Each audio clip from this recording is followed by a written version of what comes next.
Salutations everybody, it is Matty here today. Hope you're all doing absolutely excellent. Today we're gathering to talk about Halo because, man, these last 2 weeks or so, a lot has been happening with the franchise. Why is this a great week to be talking about Halo? Well, by the end of the week, we should have some new projects to talk about. That's because back in June, Halo Studios officially teased that if you want to know the scoop on what's coming up from Halo Studios, you'll want to tune into the Halo World Championship Series, which begins this Friday. From there, we should get the reveal of the Halo Combat Evolved remake, which is leaked multiple times, and I gotta say, as someone who absolutely loves this campaign, I can't wait to see that one. I'm hoping it's really good, but obviously with some news story floating around that we'll talk about in a little bit here, there's a bit of mild concern in the air, really less about some of the rumors and more about like who's making it and how it'll perform because of that. But we also now have details on a potential second Halo project dropping next year that could also be revealed this weekend. So I thought now is a good time to brush up on a lot of information circling around the Halo franchise. It has been a messy couple of weeks, and I've tried to be patient with these stories, just trying to wait out the announcement of the official thing. But with how much information and misinformation is getting mixed together, I figured let's kind of clear the record and get everything straight, and then we'll talk about whatever gets announced this weekend. Sound good? Excellent. Ladies and gentlemen, if you're new here, you're into what's going on with Xbox, consider subscribing. So to kind of set the foundation for the story that took off in a not so positive direction, it really goes back to July of this year when Xbox was shutting down a lot of projects and studios. Now, amongst all these layoffs that were happening, Halo Studios was mildly affected. And there was a headline and report that came out from Engadget saying, even before the Xbox layoffs, there was tension at Halo Studios. Quote, I don't think anybody is really happy about the quality of the product right now, end quote. They said, quote, there's been a lot of tension and pep talks trying to rally folks to ship, end quote. Now that alone, I was like, okay, if you've covered 343, formerly, now Halo Studios, you know this has been the case for a while. We saw how Bonnie Ross was pretty much forced out of the company, and then Pierre Hintz, who reportedly saved the Master Chief Collection, was brought up as the new studio head, and it felt like a new era for Halo. This all happened because by the time Season 3 was dropping for Infinite and it got delayed again, the community had had enough. There was a ton of outcry on just how this franchise should be handled better, and I still deeply agree with that sentiment because I look at how PlayStation handles their premier franchises, how Nintendo handles their premier franchises, and the way Halo seems to always be in the muck is frustrating. Did I enjoy Halo Infinite? Absolutely. I will never take that one back, but its post-launch support was just something to be studied for those who are looking to get into the multiplayer live service space. And hopefully, with their second project coming next year, they've learned a lot of important lessons. But to me, beyond just tension at Halo Studios and not really confident in the product, if you paid attention to the entire development story of Halo Infinite, none of this is surprising, or Halo 5 even. Like, it's not super surprising. But what really did catch my eye was this comment here. It said, the developer I spoke with said, quote, they're trying their damnedest to replace as many jobs with AI agents, end quote. Now, if you look around the industry at basically Xbox and AI, it kind of goes hand in hand. You could watch even interviews I did. For example, I spoke with Brian Fargo on the channel about Clockwork Revolution. And if you've noticed in all of my interviews I've done, there's a consistent question I ask, which is, how do you utilize AI? It's unavoidable in today's development landscape, so are you using it responsibly is really my core question. And Brian Fargo admitted as such, they don't use it for art. They had to use it for a voice though, but they got permission from the voice actor or actress, and it was all gravy. But you have more negative stories, like for example, out of a report from mobilegamer.biz, who says that laid off King staff set to be replaced by AI tools that they helped build. And when you look at how much money Microsoft is investing in AI, I do think you're kidding yourself if you don't think all of their developers are being strongly suggested to utilize these tools, because Microsoft is trying to be the AI company because they believe this is the future forevermore. And if they lead in that, that means a lot of green for them. So their developers should be using these tools to train them further, push them further. So I don't see a world where there's eventually an exception of the rule, or I don't know about that. This gets us back into Halo. There was a report from Rebs Gaming, who we've utilized both here on the channel and on Defining Duke multiple times. He's a Halo insider who's been proven reliable, but now we have a report coming out that has a couple of question marks in the air for a lot of people on what type of AI is being used for the next Halo game. So like I mentioned, the leaked Halo game is Halo Combat Evolved Remake. This one, as I said, like, look, man, I love Halo Combat Evolved, so I'm very excited to see what this looks like. What Rebs Gaming has reported is that we should expect this to be a lot like the Oblivion remaster, where it's a hybrid engine project. You have the visuals being pushed by Unreal Engine 5. Meanwhile, it's using a modified version of the Halo Reach Blam engine, which is hosted within Unreal Engine 5, just like how we had the creation tech hosted within Unreal Engine 5 for Oblivion. So basically the mechanics of the game are being handled by the Blam engine, while it just visuals and fidelity and lighting and all that stuff is being pushed by Unreal Engine 5. They're adding things like sprinting, which no doubt is going to cause arguments within the Halo franchise. There's not going to be multiplayer, which has also been reported. And I think even though there's going to be complaining about the sprinting, I think if it's just campaign only, this doesn't matter really that much to me at all. It's one thing if we're talking like the arena style multiplayer maps, but if it's just campaign, I don't see why it's a big deal that sprinting would be here. And then also they're redesigning some of the levels. So they're making creative changes to controversial levels such as the library, which even as someone who adores the Combat Evolved campaign, I do think sounds like a good change on paper. It's just about how far they take all of these changes into other campaign levels. Like the reason I love Halo Combat Evolved is because I think it has the best 1-2-3 punch in first-person shooters. Like you have the Silent Cartographer, then you have Assault on the Control Room, then you have 343 Guilty Spark. And to me, that is such a like permanent position in my brain for first-person shooters and campaigns. I love that stretch of the game. It really makes the whole game for me. Then the back half of the game is really retreading old ground, like even in 2 Betrayals, like you're going back to the snow level, or of course the finale on the Pillar of Autumn. Like there's a lot of reusing the levels, and like, can you redesign them to make them more interesting to explore? I'm definitely open to that, especially when we've been sold Halo Combat Evolved multiple times. So there's reason to be interested, in my opinion, whether you've played Halo Combat Evolved or not. What he also reported is that the developer behind this is a Virtuos-owned studio in Abstraction. So now you see why, before I even get into the whole AI portion of Halo's conversation, the reason I'm a little worried about this project just on paper alone is, okay, we have a Virtuos-owned studio and an Unreal Engine 5 hybrid project. Okay, excellent. What game just did that? Oblivion Remaster. And I hate to say it, but it was one of the most disappointing releases for me, not because it's bad. I mean, it's everything I could have dreamt of. It's just so difficult for me to play on PC. The stuttering, the frame drops, like it's just sometimes very intolerable for me. And you guys know me, I've been playing BGS games my whole life. Like I'm not Mr. It's got to be super technically sound for me to enjoy. So I do worry a little bit about that. So now that the table is set on what to expect with this game, Rebs Gaming dropped a new report about Halo's future, and it gained a lot of traction. In particular, the one that caught wind for a lot of people was the use of generative AI within the project. Quote, generative AI is apparently woven into every aspect of development, such as enemy AI and terrain generation. I think what they're mostly doing is that, and then touching up the work with human hands. Also, developers are expected to meet similar or quicker deadlines, and the only means to do so is through the use of AI, whether that's mundane tasks like scheduling things or writing emails, all the way up to actual game development, end quote. So a lot of people saw this and went, oh my God, they're using AI to build everything from the alien models to your assault rifle.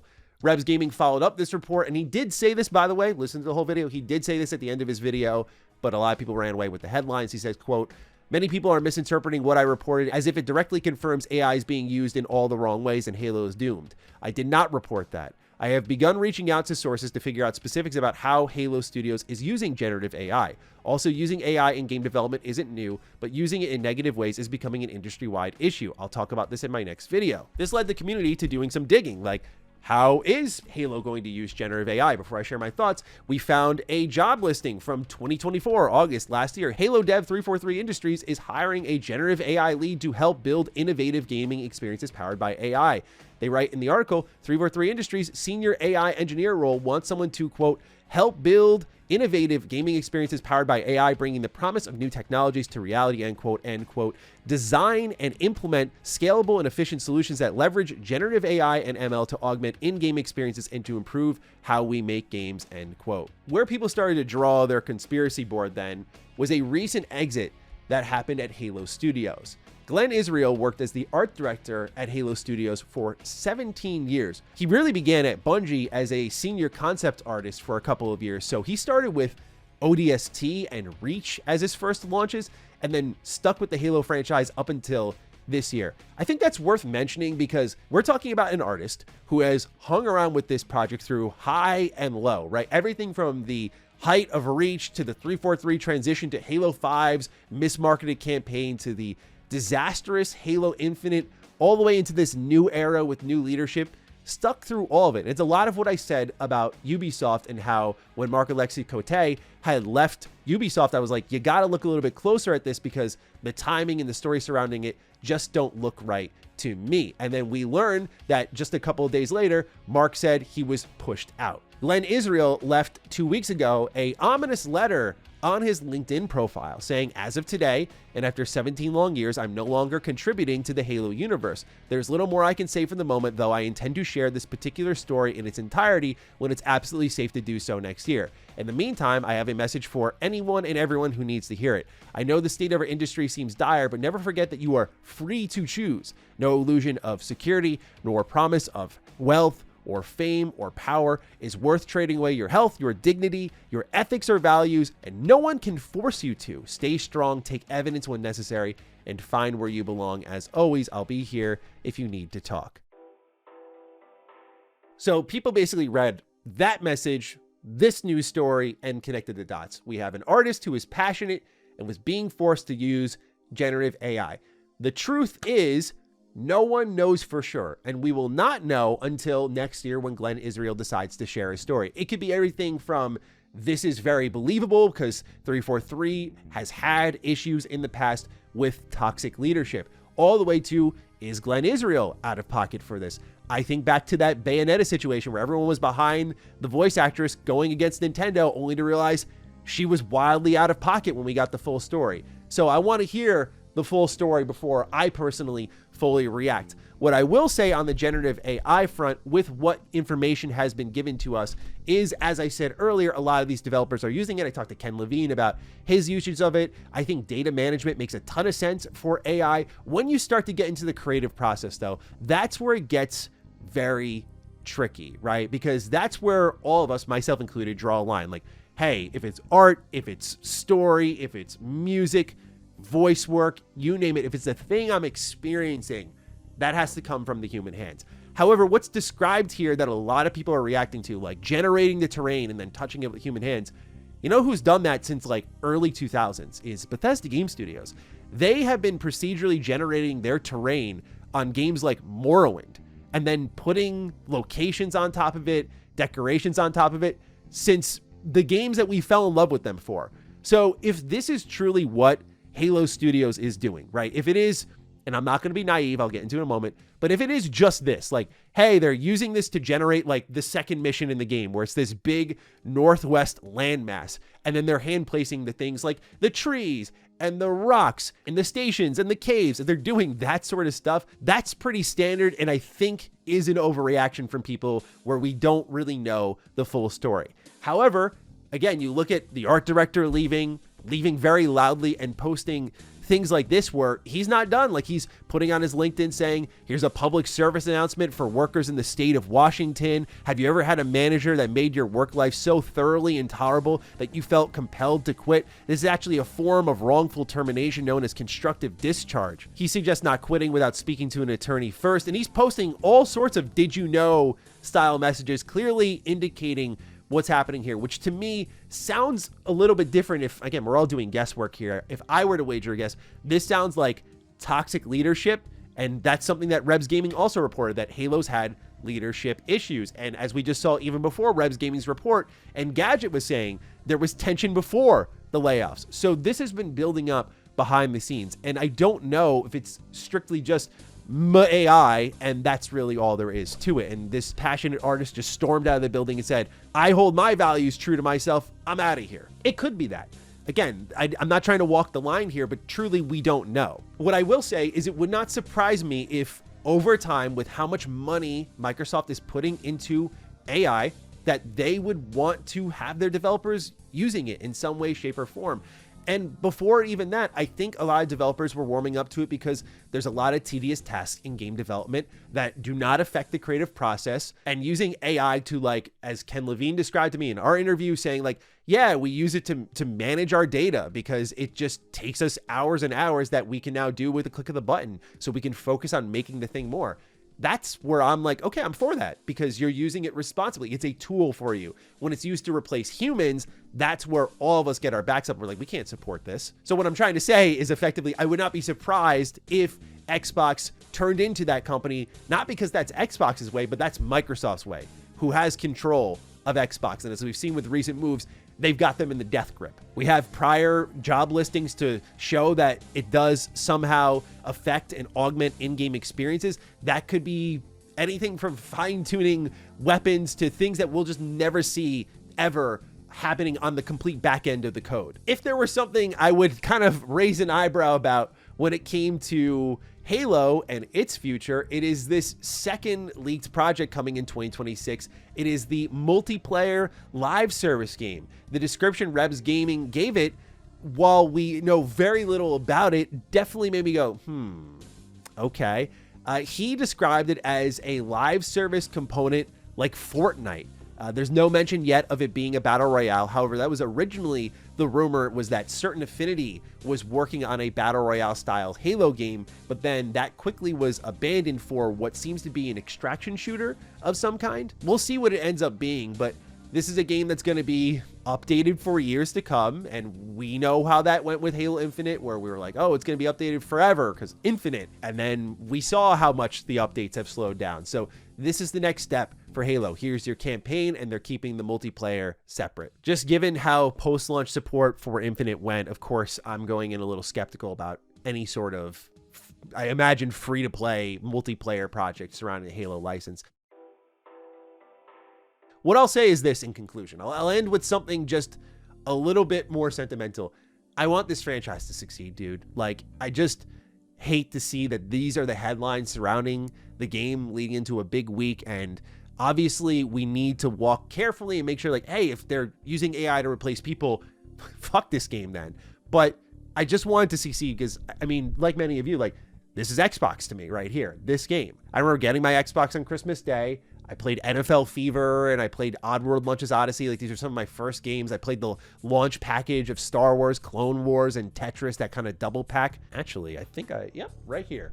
Bang. This one right here. Like, still my original copy. Like, I remember this as a kid, and then all of a sudden, this new first-person shooter comes out, Halo. Didn't get it on launch day, but played it on the demo disc, which had Silent Cartographer's level there. And that, to me, was everything. I was like, this is amazing. And I replayed that demo so many times. That was an incredible demo disc. It had like Dead or Alive 3 on it as well. I played that demo disc so much. And then eventually, when I discovered GameStop and used game prices, I bought that shit up so quickly. The rest from there is history. Halo means a lot to me, like it does for a lot of you. So I'm hoping that for Xbox's 25th anniversary, and in turn, Combat Evolved's 25th anniversary, that Xbox is all over making this thing as perfect as can be. We shall see. But until then, ladies and gentlemen, that is your update on Halo. A lot of information up in the air. I think a lot of it will settle when we lay eyes on the project and see just how good things are looking and that interviews are done. Time will tell. But ladies and gentlemen, let me know your thoughts down below. Other than that, take excellent care of yourselves, and I will catch you in the next one. Stay sexy, stay active. I love you all.